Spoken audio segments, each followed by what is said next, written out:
We're going to continue our questions in the book of Galatians series today. We've looked at several questions over the last few weeks from Paul to the churches in Galatia that were designed for them to answer, but still speak to us today. As we begin to wrestle with the answers to questions like, where do you seek approval? Or whose approval are you seeking, God's or men? What's the source of righteousness in your life? Is it faith alone, or are you finding righteousness in other ways, through works, through law, through things like that? Do you really want to be enslaved again? You've been set free from bondage. Do you want to go back to that place of slavery again? And last week we looked at the question of what happened to your joy. There was a joy in you when you came out of slavery. There was a joy in you when you experienced Jesus Christ. And the question is, where is that joy? We're going to continue our questions today. Galatians chapter 5, it's for freedom that Christ has set us free. Stand firm then, and do not let yourselves be burdened again by a yoke of slavery. Mark my words. I, Paul, tell you that if you let yourselves be circumcised, Christ will be of no value to you at all. Again, I declare to every man who lets himself be circumcised that he's obligated to obey the whole law. You who are trying to be justified by the law have been alienated from Christ. You have fallen away from grace. For through the Spirit we eagerly await by faith the righteousness for which we hope. For in Christ Jesus, neither circumcision nor uncircumcision has any value. The only thing that counts is faith expressing itself through love. You are running a good race. Who cut in on you to keep you from obeying the truth? Before I go too far into this sermon, I want to take you to a moment from my childhood. There was a movie that I watched when I was a kid. It was called Back to the Future. And if you remember, the premise of this movie is Marty McFly goes back in time. Remember, Doc Brown has stole some plutonium from the Iranians. And Marty jumps into the time machine because it needs 1.21 gigawatts of electricity to propel this time machine. He hops in it, he goes back into time. And where he lands in history is imperative for where he is today. Because it's the season in which his mother and father get together. His dad's a quirky guy, George McFly. His mother is there. And because of Marty's interruption in this season of their life, circumstance has them to where they need to be at the enchantment of the sea dance, dancing together because that's where they had their first kiss. Through the midst of circumstance, trials, and things, Marty ends up on stage playing Earth Angel while his parents do dance to this song. And while they're dancing, while they're playing this song, there's a moment where someone comes and basically says, "Scram, McFly, I'm cutting in." And in that moment, we see the reality that Marty's future, where he is dependent upon this moment of someone cutting in and interrupting a moment that was imperative to where he is today. And we see this scene kind of end with George walking away dejected and Jennifer, the mom, dancing with a guy she doesn't want to dance with. And the question I have for you right now is, who cut in on you and caused you to not obey the truth?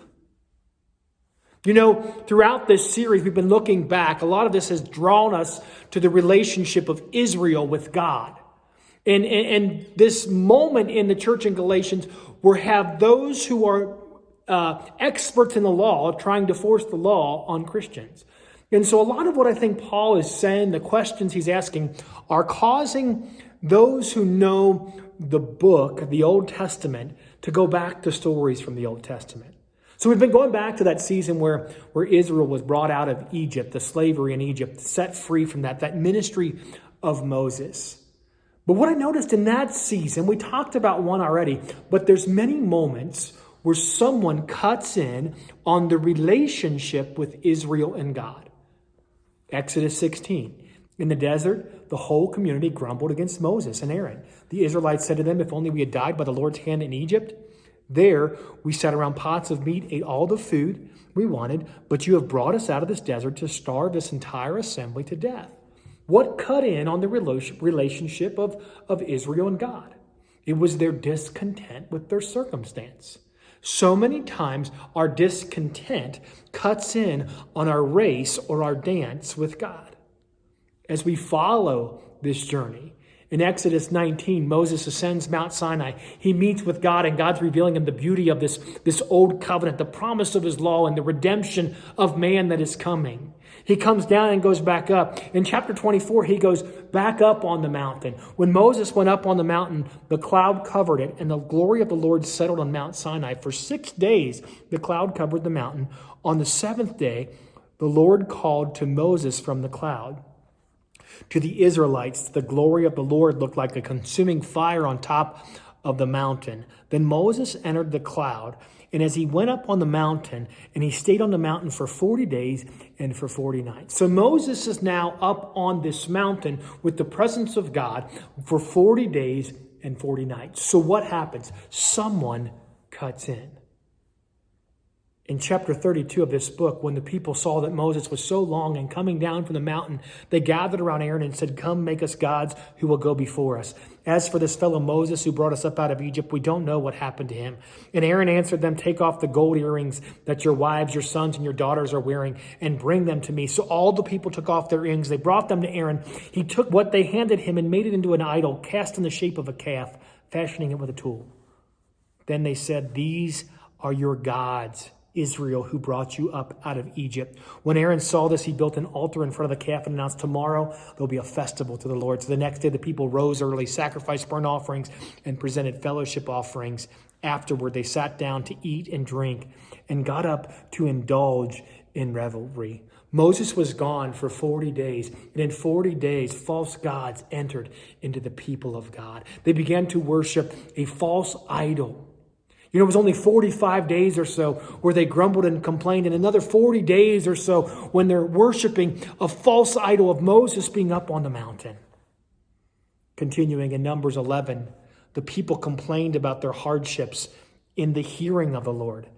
And when he heard them, his anger was aroused. The fire from the Lord burned among them and consumed some of the outskirts of the camp. When the people cried out to Moses, he prayed to the Lord, and the fire died down. So that place was called Taberah, because the fire from the Lord had burned among them. The rabble with them began to crave other food. And again, the Israelites started wailing and said, "If only we had meat to eat." Remember the fish we ate in Egypt at no cost, also the cucumbers, the melons, the leeks, the onions, and the garlic. But now we've lost our appetite. We never see anything but this manna.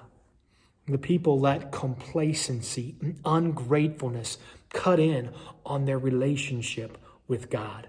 God had provided them manna from on high, and they took it for granted. Their ungratefulness and complacency interfered with their relationship. In Numbers 13, we see Moses sends 12 spies to explore the promised land of God. Those spies come out carrying fruit of the field. They say this is a land truly flowing with milk and honey. But there were giants there. And you see, fear cut in on God's plans for his people. In Numbers 14, that night, all the members of the community raised their voices and wept aloud. All the Israelites grumbled against Moses and Aaron. The whole assembly said to them, "If only we died in Egypt or in this wilderness. Why is the Lord bringing us to this land only to let us fall by our swords? Our wives and children will be taken as plunder. Wouldn't it be better for us to go back to Egypt?" And they said to each other, "We should choose a leader and go back to Egypt." See, fear cuts in on our relationship with God. So often we have imaginations that go beyond the reality of what is. God has spoken his word to us. He's spoken his promise to us. But our imaginations of the giants and what the giants might do cut in and interfere and cause us to disobey the truth that God has laid before us. In Numbers chapter 25, while Israel was staying with them in Shittim, the men began to indulge in sexual immorality with Moabite women who invited them to the sacrifices to their gods. The people ate the sacrificial meal. They bowed down before these gods. So Israel yoked themselves to the Baal of Peor, and the Lord's anger burned against them. Israel had their relationship, their race, their walk with God cut in on by the lust of the flesh. Man, Israel. This was all before they made it to the promised land.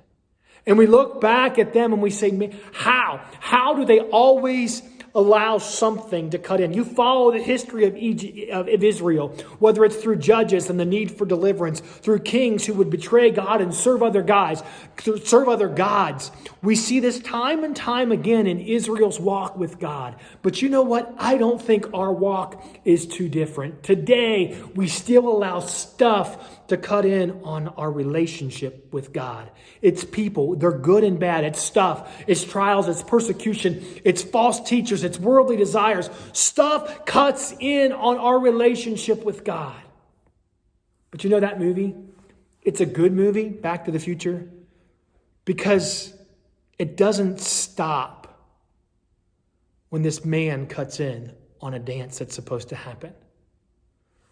You watch the movie and all of a sudden George gets empowered. He walks back and he pushes the guy aside. He dances with the mother. They kiss on the dance floor and everything is restored to what was supposed to be, because he did not allow that which attempted and even succeeded to cut in on a moment that was his to last or endure. I don't know what might be cutting in on the race you're running with the Lord, what might be causing you to disobey the truth, but I want to tell you today that this moment, what's cutting in on your life is not just impacting you, but generations to come.